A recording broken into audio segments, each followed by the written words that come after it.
ये आकाशवाणी रायपुर है। छत्तीसगढ़ी समाचार बुलेटिन के संग रामेश्वरी बघेल के जय जोहार। पहले सुनाओ आज के प्रमुख समाचार। प्रधानमंत्री आज विकसित भारत बर नशा मुक्त युवा संकल्प अभियान के करीन शुरुआत। मुख्यमंत्री आज रायपुर में नवीन आपराधिक विधियों के माध्यम से डिजिटल न्याय को सशक्त बनाने के विषय पर आयोजित कार्यशाला में होइन शामिल। और प्रधानमंत्री फसल बीमा योजना के तहत बीमा कराए के आखिरी तारीख ला 14 अगस्त तक बढ़ाएगी। अब समाचार विस्तार ले। प्रधानमंत्री नरेंद्र मोदी आज विकसित भारत बर नशा मुक्त युवा संकल्प अभियान के शुरुआत करीन।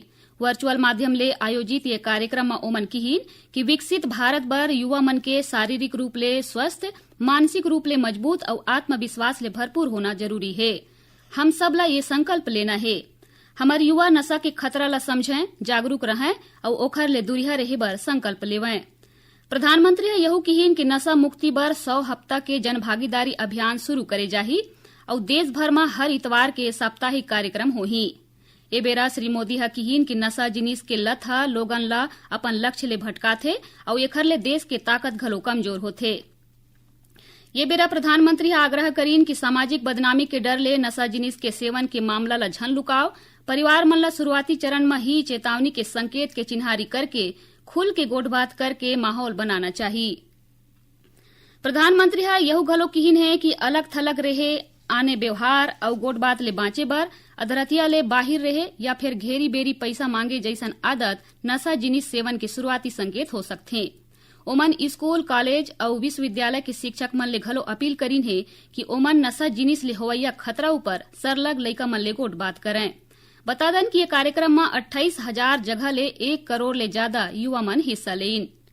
एति छत्तीसगढ़ में घलो नशा मुक्त युवा संकल्प अभियान के तहत राजधानी रायपुर के लोक भवन में राज्य स्तरीय कार्यक्रम के आयोजन करेगी। कार्यक्रम में राज्यपाल रमेन डेका और मुख्यमंत्री विष्णुदेव साय के संग अब्बड़ झन युवा, पढ़ैया लइका, स्वयंसेवी संगठन के संग आने युवा संगठन के सदस्य शामिल होइन। ये बेरा कार्यक्रम में प्रतिभागी मन नशा मुक्ति के शपथ लेवत समाज ला नशा के दुष्प्रभाव ले मुक्त कराए बर अपन भूमिका निभाए के संकल्प ला दोहराइन।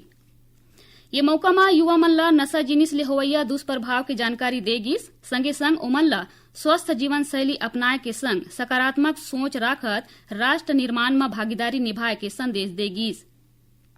बता दें कि ये अभियान के तहत स्कूल, कॉलेज, विश्वविद्यालय, राष्ट्रीय सेवा योजना, राष्ट्रीय कैडेट कोर, माय भारत युवा संगठन के संगे संग आने युवा संगठन के मदद ले जन जागरूकता कार्यक्रम आयोजित करे जाही। मुख्यमंत्री विष्णुदेव साय आज रायपुर में नवीन आपराधिक विधियों के माध्यम से डिजिटल न्याय को सशक्त बनाने के विषय पर आयोजित कार्यशाला में शामिल होइन। ये मौका में ओमन कहीन कि हाल बेरा ये जरूरत ला चेत में राखत तैयार करेगे नवा आपराधिक कानून देश के न्याय व्यवस्था में ऐतिहासिक बदलाव के वाहक बने है। ये कानून के उद्देश्य सिर्फ अपराधी मन ला दंड देना नहीं है, भलुक आम नागरिक ला तुरते सुरक्षा और न्याय देवाना है। ये मौका में छत्तीसगढ़ उच्च न्यायालय के मुख्य न्यायाधीश रमेश सिन्हा कहीन कि ये तीनों नवा आपराधिक कानून के प्रभावी क्रियान्वयन ले प्रदेश की न्याय प्रणाली ज्यादा पारदर्शी और तकनीक आधारित बनही। उमन यहू कहीन कि ये कानून मन के सफलता सिर्फ उखर लागू होए में नहीं, भलुक एखर ले जुड़े सब्बो संस्था मंडाहर ले प्रभावी क्रियान्वयन में निहित है। कार्यक्रम ला उप मुख्यमंत्री और गृह मंत्री विजय शर्मा के संग विधि विधायी कार्य मंत्री गजेंद्र यादव घलो संबोधित करीन। प्रधानमंत्री फसल बीमा योजना के तहत बीमा कराए के आखिरी तारीख 14 अगस्त तक बढ़ा दे गए है। एखर ले ऐसन किसान जो निर्धारित बेरा 31 जुलाई तक अपन फसल के बीमा नहीं करा पाए रहीन, तहु मन अब उपराहा बेरा के लाभ उठा के योजना ले जुड़ सकही। कृषि विभाग के अधिकारी मन बताइन कि ग्राम स्तर में धान सिंचित, असिंचित, मक्का और सोयाबीन के संगे संग राजस्व निरीक्षक मंडल स्तर में मूंगफली, राहेर, उड़ीद, मूंग, कोदो कुटकी और रागी ला प्रधानमंत्री फसल बीमा योजना के तहत अधिसूचित करे गए है। छत्तीसगढ़ी समाचार बुलेटिन आप मन आकाशवाणी रायपुर ले सुनत हव। छत्तीसगढ़ के खबर ले है आपकी वास्ता और खबर के विश्वसनीयता ले है हमार वास्ता।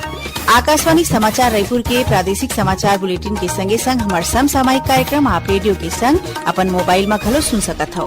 आकाशवाणी समाचार फेसबुक, ट्विटर और यूट्यूब में घलो हावय। हमार फेसबुक पेज हरे Chhattisgarh news on AIR, Twitter handle CGAIR news और हमार यूट्यूब चैनल हरे छत्तीसगढ़ AIR न्यूज। तो अब रेडियो के संगे संग आपके मोबाइल के माध्यम ले हम आप तक पहुंचत हन। छत्तीसगढ़ के हर खबर पर सुनत रहो आकाशवाणी समाचार। अब आगू बाढ़थन बाँचे समाचार कोती। केंद्रीय स्वास्थ्य और परिवार कल्याण मंत्री JP नड्डा हा देश भर के अस्पताल और चिकित्सा संस्थान मन में सारथी परियोजना के विस्तार के समीक्षा करीन। ए बेरा देश के अस्पताल में सारथी परियोजना ला लागू करे बर बड़का और स्थायी ढांचा तैयार करे ऊपर गोठ बात होइस। स्वास्थ्य मंत्रालय हा बताइसे कि सारथी परियोजना के लक्ष्य प्रशिक्षित युवा स्वयं सेवक मन के जरिया ले मरीज मन के अनुभव लेके सार्वजनिक स्वास्थ्य सेवा में सामुदायिक भागीदारी ला मजबूत करना है। केंद्रीय स्वास्थ्य और परिवार कल्याण मंत्री JP नड्डा हा राष्ट्रीय पात्रता सह प्रवेश परीक्षा स्नातकोत्तर नीट PG के तैयारी के समीक्षा करीन। ए बेरा श्री नड्डा कहिन कि परीक्षा ला निष्पक्ष, पारदर्शी और अभ्यर्थी हितैषी बनाए बर सब्बो जरूरी कदम उठाए जाए। बता दन की परीक्षा 30 अगस्त के एक पारी में करीबन 340 शहर और 1300 ले ज्यादा परीक्षा केंद्र में आयोजित करे जाही। मुख्यमंत्री विष्णुदेव साय केंद्र सरकार डहर ले राज्य मन ला अग्रिम कर हस्तांतरण के निर्णय के स्वागत करीन है। उमन कहिन कि राज्य मन के विकास और जरूरत ला चेत में राखत बेरा ले पहली कर हिस्सादारी उपलब्ध कराना केंद्र सरकार के संवेदनशील, दूरदर्शी और विकास उन्मुखी सोच के परिचायक है। मुख्यमंत्री है यह कहिन कि छत्तीसगढ़ ला अग्रिम कर हस्तांतरण के रूप में 3602 करोड़ रुपया मिलेले प्रदेश में अधोसंरचना विकास, जन कल्याणकारी योजना और आने आने विकास परियोजना के कार्य ला और गति मिलही। स्कूल शिक्षा मंत्री गजेंद्र यादव हकीन है कि VSK ऐप में अवैया तकनीकी समस्या के सेती कोनो घलो शिक्षक मन के वेतन नहीं काटे जाही। ओमन अधिकारी और तकनीकी टीम ला 15 अगस्त तक ऐप के सबो समस्या के समाधान करे के निर्देश दीन है। शिक्षा मंत्री यह कहिन कि शिक्षक मन के सुझाव के आधार में VSK ऐप ला और बेहतर बनाए जाही। भारतीय वायुसेना हा अग्निपथ योजना के तहत अग्निवीर वायु अयोधी भर्ती के नोटिफिकेशन जारी कर दे है। ये भर्ती हॉस्पिटैलिटी और हाउस कीपिंग स्ट्रीम बर होही। एखर बर उम्मीदवार मन 17 अगस्त तक ऑफलाइन आवेदन कर सकत हैं। आवेदन फार्म IAF के वेबसाइट ले डाउनलोड करके डाक या ड्रॉप बॉक्स के जरिए ले निर्धारित वायु सेना के स्टेशन भेजेल पर ही आवेदक मन ला 10वीं पास होना जरूरी है। राज्य खेल युवा कल्याण विभाग हा बछर 2025-26 बर राज्य खेल अलंकरण, मुख्यमंत्री ट्रॉफी, नगद पुरस्कार, प्रेरणा निधि और खेल वृत्ति बर पात्र खिलाड़ी मन के संग प्रशिक्षक और निर्णायक मन ले आवेदन मंगाए है। राज्य खेल संघ मन के अनुशंसा के संगे संग आवेदन ला जिला कार्यालय या संचालनालय में 5 अगस्त तक जमा करे जा सकत है। उन्हें पुरस्कार नियम के अनुसार जेन खिलाड़ी मन के मान्यता प्राप्त खेल संघ डहर ले अनुशंसा नहीं करे गे है, फिर उनकर उपलब्धि ज्यादा है तहु मन निर्धारित प्रारूप में अपन आवेदन जमा कर सकत है। भारतीय जनता पार्टी के प्रदेश इकाई डहर ले सहयोग केंद्र ला फिर शुरू करे जावत है। काली सम्मार दिन यानी 3 अगस्त ले भाजपा प्रदेश कार्यालय कुशाभाऊ ठाकरे परिसर में आयोजित सहयोग केंद्र में प्रदेश के मंत्री, कार्यकर्ता और आम जन के समस्या ला सुनही। ये कार्यक्रम 7 अगस्त तक चलही।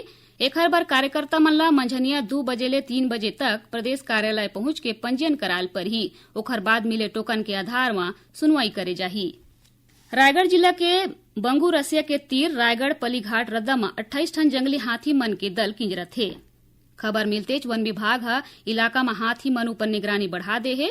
विभाग हा रायगढ़ पलीघाट रद्दा में अवैया जवैया और गाड़ी चलैया मन ले विशेष रूप ले सतर्क रहे के अपील करे है। और आखिर में प्रमुख समाचार एक घाव फेर। प्रधानमंत्री आज विकसित भारत बर नशा मुक्त युवा संकल्प अभियान के करीन शुरुआत। मुख्यमंत्री आज रायपुर में नवीन आपराधिक विधियों के माध्यम से डिजिटल न्याय को सशक्त बनाने के विषय पर आयोजित कार्यशाला में होइन शामिल। और प्रधानमंत्री फसल बीमा योजना के तहत बीमा करा के आखिरी तारीख ला 14 अगस्त तक बढ़ाएगी। एकरे संग छत्तीसगढ़ी समाचार बुलेटिन इहे सिरावत है। जय जोहार।